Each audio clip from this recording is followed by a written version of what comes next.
So, Frans, it's been a long journey over the last 3 years. Just 3 years. 3 years. We just got started. Exactly, exactly. And it is such a pleasure to be here with such a wonderful group of global HR leaders to share our story. Absolutely. And I'm delighted to be here too because I fundamentally believe that culture makes the difference for us as a company. You know, we are a large 25 billion euro company. We have 115,000 people. How do you get a better result out of that? Exactly, exactly. And we know it's, especially in HR, it's kind of rare to hear a CEO speak so passionately about culture. So we know it's close to your heart. And our intention today is to ignite some curiosity, to share some lessons learned about where we are in our journey, and maybe instill some confidence in having you go to your organizations to try something a bit different, a bit new, because of course what one can do, so can another. So tell us, since it's such a topic close to your heart, Frans, what does culture mean to you personally? Well, I fundamentally believe that culture makes or breaks a company. And let me give you a little bit of personal insight. Even though I only became CEO of Philips in 2011, actually I was born in Philips because my father was working in Philips and he always came home with stories about innovation, but also about frustration. You know, why do we invent something and then people don't sell it? Why don't we get a better result out of it? So I've kind of throughout my youth been inundated with great inspiring innovation, but also the lack of sometimes success. And Philips over the years has been a restructuring case for quite a long time. And so when I rejoined Philips in 2011 to become the CEO, I felt I had to go really, really deep to understand what is it in our DNA that works and what is it that we need to change. Yeah, yeah. I resonate a lot with that, and particularly what we talked about in the beginning of our transformation when we talked about unlocking potential. That was a key word key phrase that you used repeatedly. That's also a word that motivates you, right, Teddy? Yeah, actually it does, Frans. It does. I have a really personal connection to that, and it has to do with my brother Michael. When I was 12 years old, my brother was having some difficulties, and what they said was, you know, he doesn't live up to his potential. I was 7 at the time, so I wasn't totally sure what they meant, but I was pretty sure that he was a whole lot smarter than he acted. And my brother was 29. He never reached the age of 30, and he died. And he never reached his full potential. But, you know, Frans, he gave me a gift. And it was to recognize my purpose is really about helping people reach potential and helping organizations, and especially teams. I do love teams. Well, that's great. And this is why we connect so well, because I know that to get to the full potential of Philips, we need to unlock all those talents that are working for our company. And we had to do something quite different. And we'll get to that, but let's first talk for a moment about all the wonderful things that Philips is doing. We are an innovation company. I guess you get to see that here. You know, we invent to improve people's lives.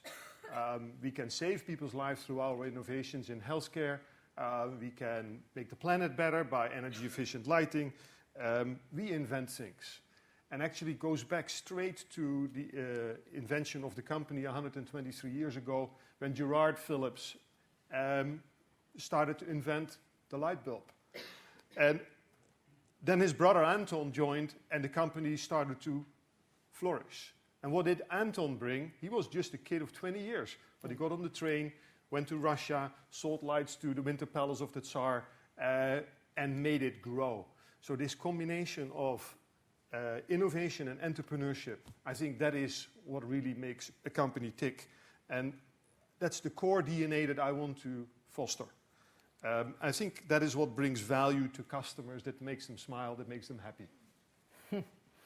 Core DNA. And we've actually spent the last 3 years in looking at how do we really build on that core DNA.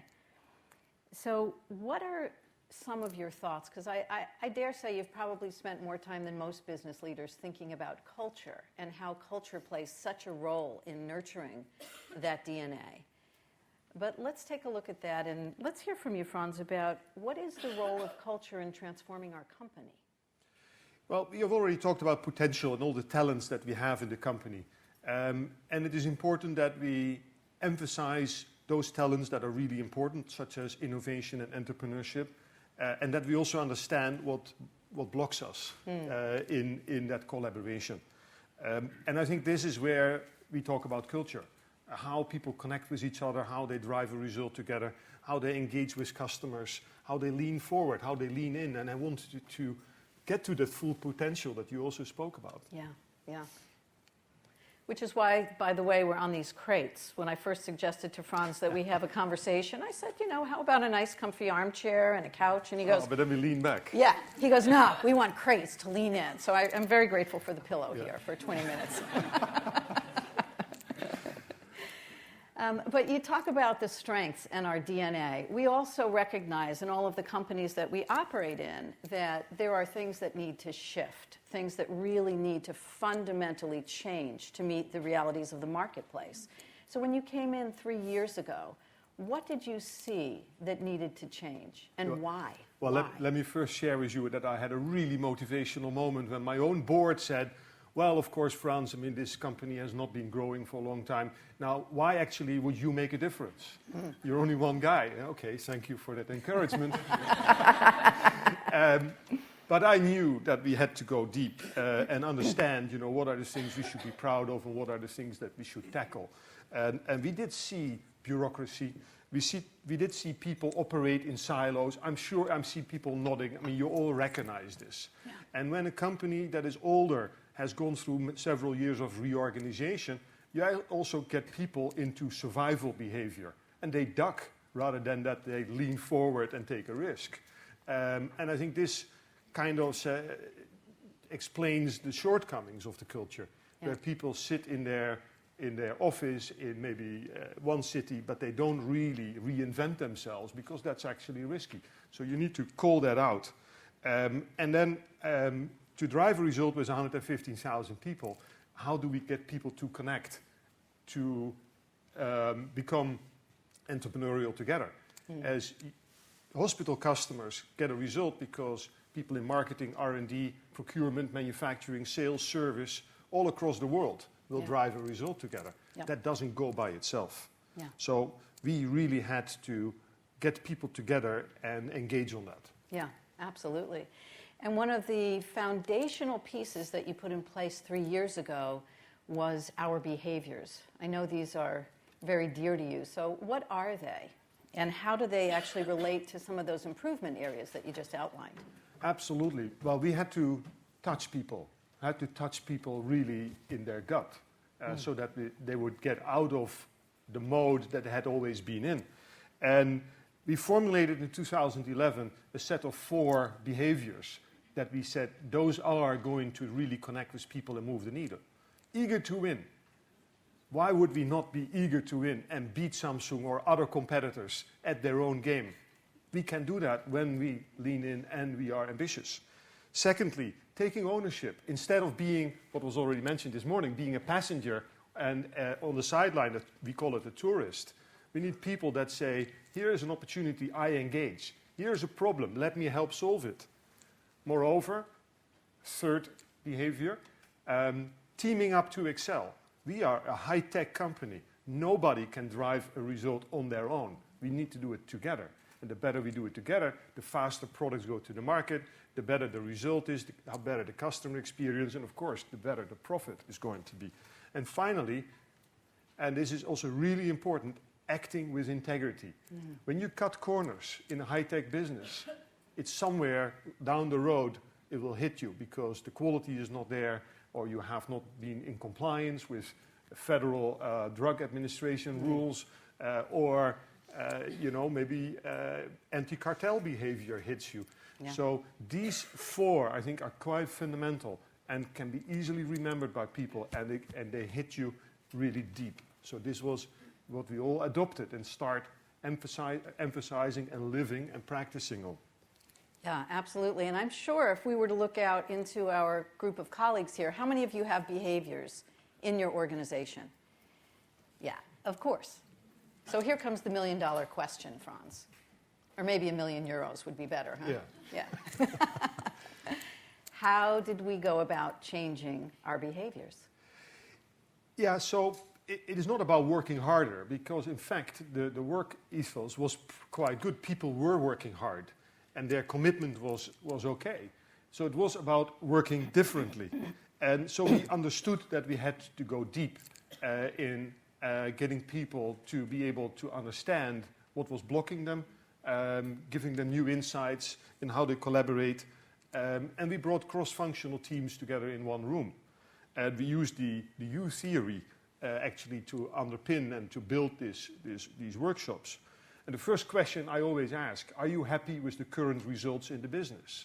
And usually people would say, no, not really. And then we say, why is that? Well, it's because he or it's because she doesn't do their job. Of course, I'm okay. Right. And then we say, well, but can we go deeper and reflect on what your contribution is? And can we reflect on what the insights are, what is necessary to become successful? And we discovered balcony moments. We discovered blind spots. We discovered that people were actually in the way of having a courageous conversation and shifting their frame on what it takes to drive a great result and win more customers and beat Samsung and so on. So going down the U was fundamental for us to help people go from one place to the next. And the beautiful thing is, as you take a team through this and people have discovered where they have blind spots and need to shift, the team bonds together and comes with a breakthrough action plan, both for yourself and for the team. And then you're in a mode where you can go from A to B into a better space. And the productivity of the team goes up in a wonderful way. Yeah, very, very powerful. And we use that theory U. It was developed by Otto Scharmer and Peter Senge out of Massachusetts Institute of Technology. And we did that for the Accelerate Leadership Program, our ALP. And also, there was such a demand from the middle of the organization, such a pull, that we developed a 2-day version called Accelerate Team Performance. But you made a very bold move right from the start, Frans, as a CEO.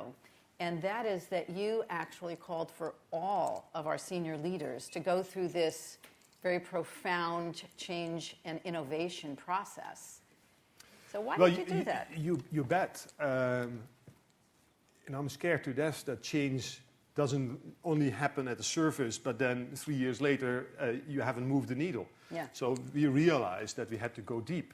And you're here in the Netherlands, and we have a lot of clay, but there's clay layers in the company, and you need to break through that. So we said we have to go deep, multi-layer, middle management, even below, and get people to all engage in this new way.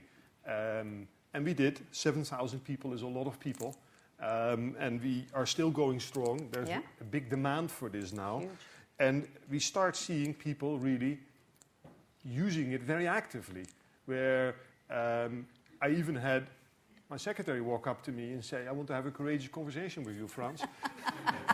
Which makes things discussable. So you equip people with new tools to problem solve in situations. We have created a common language that helps people say, we need to do this, to recognize the elephant in the room, to recognize the balcony moments, to talk about the icebergs and where people are. So this is profound and has worked very well for us. I can correlate business performance to teams that have done this and teams that have not done this. It makes a real difference. Yeah, yeah. And how about for you personally? What impact has this had on you in your leadership journey? A lot. Let me just explain what's on the screen here, because I think I didn't mention that. Has been pervasive, and then people start putting it on the wall in their offices as a recognizable reminder. Actually, it's visual management, because then it is a constant reminder of what we are about. And this is a poster that we discovered in the United Kingdom in our organization. Yep. And then it really feels good because people have made it their own. So that's fantastic. And yes, Terry, you're right. I've also learned things. I mean, you continue to learn about yourself. Let's say my own leadership style, as I grew up through the ranks as a smart kid, was often telling people, do this, do that. I've already figured it out. Why don't you do that? And that didn't really make me a scalable leader. So I discovered that becoming more of an enabling leader, being open for understanding the impact of what I say to other people, that it actually helps me become a more effective leader. But that means I need to start into an inquiry mode rather than into a command mode. So, these things are powerful. And also, I dare say, sometimes you need to remind yourself of it, because we all have our natural styles. And this is a way to keep people sharp. Yeah. Thanks for that, Frans. Now, you said you can correlate this to some business performance. So let's talk about where this shows up in the business, because after all, we are in business. Absolutely. We have many what we call business market combinations, where global business units and local market teams need to collaborate in order to drive a success. And we had acquired this new activity in China, which is around cooking and rice cooking. And of course, great success in China. But only so-so success in Russia. And people had their frame of mind that in Russia people don't eat rice. So it's okay to have a mediocre result. But then some people said, no, that's maybe not okay. Let's go deeper. And the cross-functional team went in. The guy from China came over to Russia, deep insight development into what the customer needs were. And they actually changed the product. They said, let's not call this a rice cooker. Let's call this a multi-cooker. And let's gear it towards Russian dishes. And because this was a co-creation, whereby people no longer were stuck in their traditional roles like, I invent, you sell. No, we co-create what works for the Russian market. You know what? In 1 year, we sold 1 million multi-cookers in Russia. That is 1 out of 100 families in Russia. This was phenomenal. We created the market. It was a huge success. This is where inventiveness, entrepreneurship, the core of the Phillips brothers who started the company, all comes together. That's the behavior you want to foster. That's right. Making Russian moms really happy so they can make their soups and stews and their porridge in the morning. Exactly. It's great. But we're not saying it's all been a smooth ride, because we are in process, and we know that without constant reminder, we could easily slip back to old ways of being. So let's take a look at some of the major shifts that our teams have identified, our from behavior and our to behavior, which we're still in the midst of. Which of these talk to you, Frans? Well, they all resonate very much. And in fact, our list is even longer. But from internally focused to customer and market driven, where we are all focused on that. My example was just that. From being a victim and complaining at the coffee machine to engaging into a courageous conversation to say, how are we actually progressing and solving our frustrations? I think the rest speaks for themselves. Yeah. Well, this is, of course, also something that when we found that the markets and our businesses grabbed hold of it, there was such a pull in the organization, right? So it went really from push to pull. But we also recognized there was a risk with that, because people can start developing, in a sense, their own separate cultures, and then we go right back into silos. We saw that with change management, for example, people having their own methodology, not having the same language. So we recognized that we needed to hardwire the culture directly into our business and into our team ways of working. So can you talk a little bit about how do we do that? Yeah, I'm a real fan of the galbrace model, where all the 5 elements of the star come together in a holistic way. Many companies always restructure, and that's only one of the 5 bubbles. It all needs to reinforce each other. And the same with culture.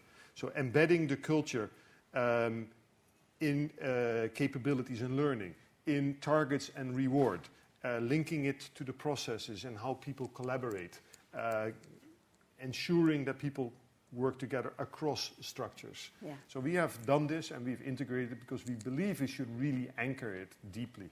Yeah, yeah. So instead of working on the processes and systems expecting that's going to change behavior, we started from the inside out and then, of course, made sure that all of our structures and processes reflect our culture. Exactly. So we've learned a few things, and as we say, we're still in process, but it might be helpful to our audience here to just reflect a little bit on some of our lessons learned. Yeah, many lessons learned, and I guess we are still learning. First point is that transformation doesn't happen by accident. This is a massive effort where we really need to ask people to go deep and change. That's not easy. It also means that we need to give them a North Star. What is it all for? Is there a compelling reason to make the investment? And we've done that by formulating a better vision and mission for the company. People get a lot of energy to say, this is why we need to change. Another one, and I think we touched upon it, to create a coherent performance culture, you have to have a common language. Everybody has to adopt the same methodology so that when people from different subsets of the organization meet each other, they connect on the same tool set and it starts to reinforce each other. I guess another one is, all levels, because 115,000 people don't change overnight, and you really need to have a lot of depth there. And we have also seen people that shouldn't stay with us. Yeah. We have changed quite a lot of people in the management and also at other layers of the organization. My most important lesson learned is keep at it. Even recently, I spoke to an executive on culture change, and he said, it takes 1 year per layer of the organization. I said, boy, 8 layers, that means 8 years. I don't have 8 years. But surely 2 years is too short to change a culture.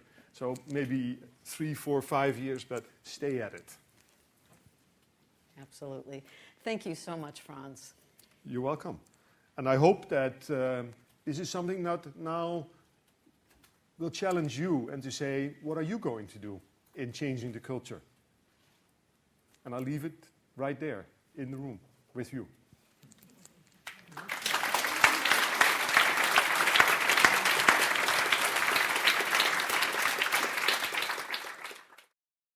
I guess one of the things that was interesting to me was, Frans, you were talking about the sort of clay in the Netherlands, this sort of, this bedrock, and, the layers. And I guess it's always interesting, in change, some people will embrace the change and go with the flow.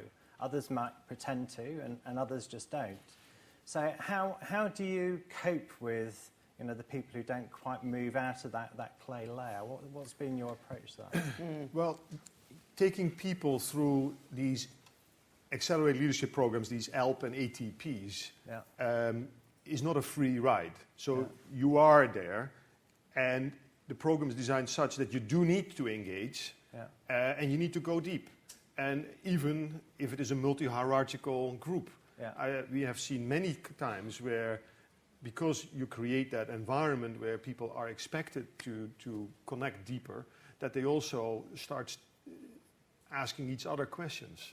And therefore, we've had people discover during the workshop, this is not for me, I leave the company. And that's fine. Right? And there's people that said, wow, I have new purpose, and I will do things in a different way. And then, of course, by let's say senior leadership engaging on all levels, you will find people that are blocking and they need to go. One other thing I would add is, if you want to start a fire, go where the heat is. So find those people who really are the champions and let it grow from there. Absolutely. Yeah. Okay, thank you. Good morning. Hi, Jean Kerr from Cisco. So on the topic of the behaviours, almost everybody in this room put their hand up when you said, do you have lovely shiny behaviours perhaps on a screensaver or a mouse mat? But our challenge is getting the role modelling embedded. So The question is, what changed about who was successful when it came to the role modelling? How did you tackle that? Well, in the first 18 months, I think we talked a lot about these 4 behaviors and made it topic of every meeting. Taking ownership, not standing on the sideline, being eager to win. Are we happy with this result? I mean, you can weave these into everyday conversation in every meeting that you are in. And we saw it become adopted at all levels very quickly.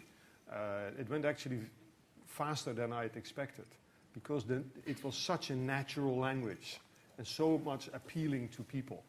And we held up the mirror. Are we eager enough to win? Are we eager to beat the competition, to win the next customer? And these are simple questions that people say, yeah, maybe we are not. So it went. This part went faster.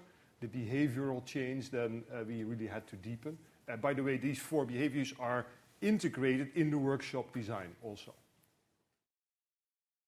Good morning, my name is Nathalie Hazenberg. I'm from ABN AMRO. And thank you for the nice story. I was wondering if you met any international challenges, like different challenges in different countries, like cultural differences, and how did you deal with it? Would you like to answer that? Yeah, sure.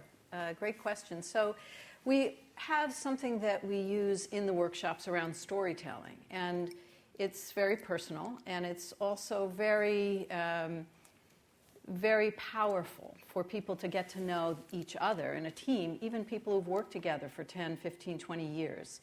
And initially we thought, is this going to work in Asia, where people tend to be a little bit more guarded about their personal life?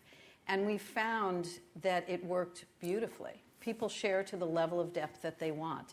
It worked in the Mideast. It worked in North America. I'm from New York. We can tend to be a little bit cynical about things. And it actually worked in New York too. But it's a great question, and I think when you touch the human heart and the human soul in terms of the purpose, it speaks to everybody, and it's amazing, the result. Thank you.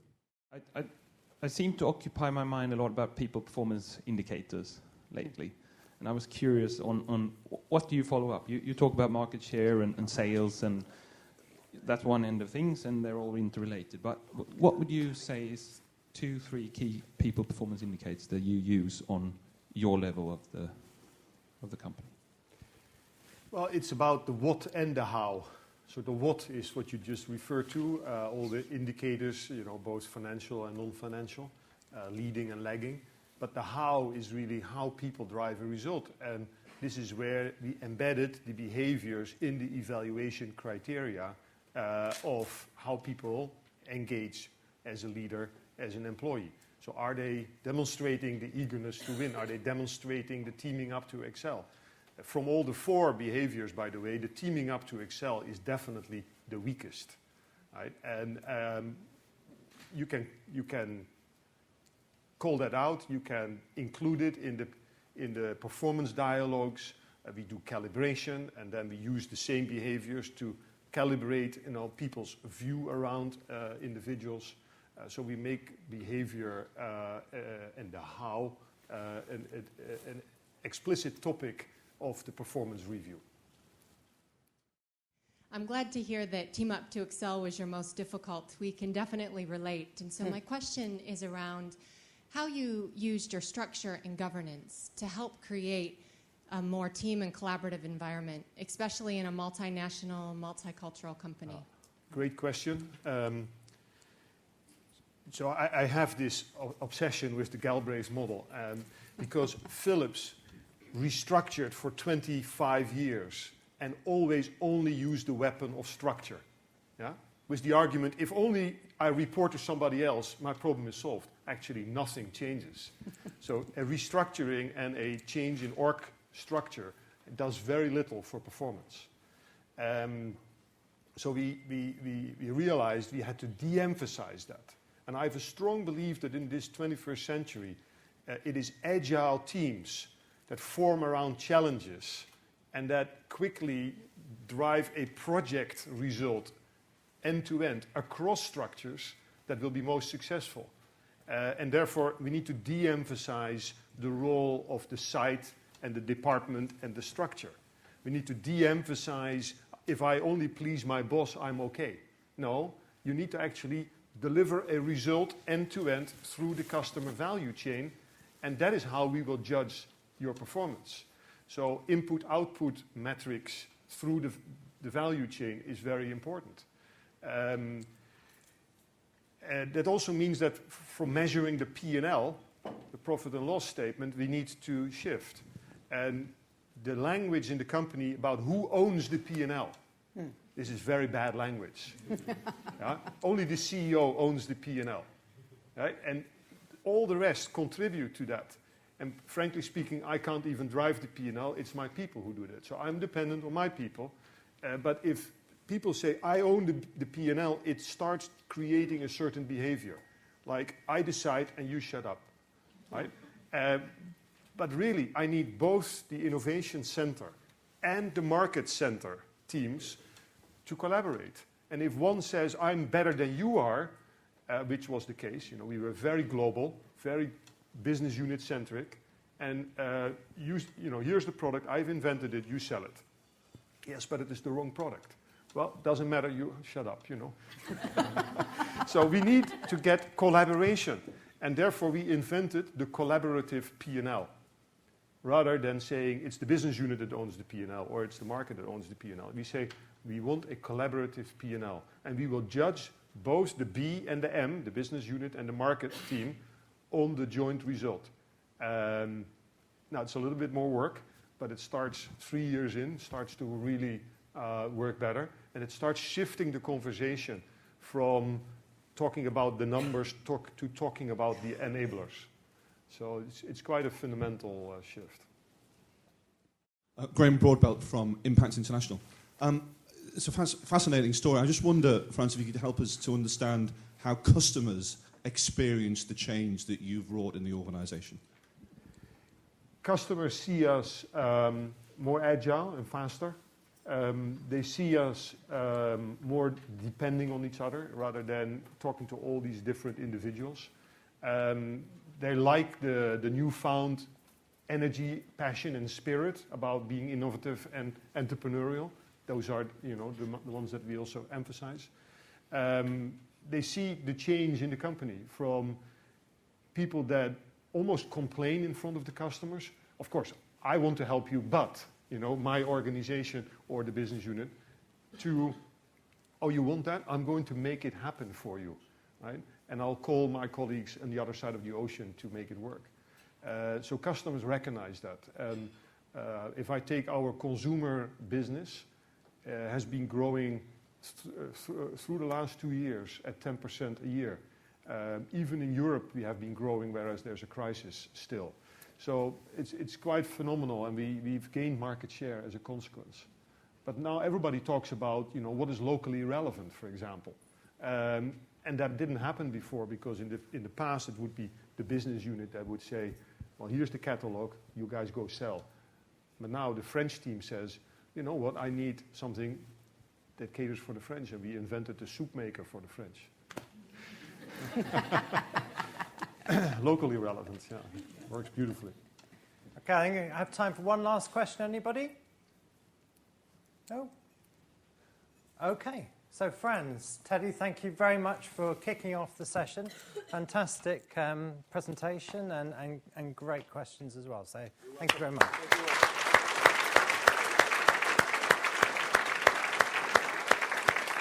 Thank you.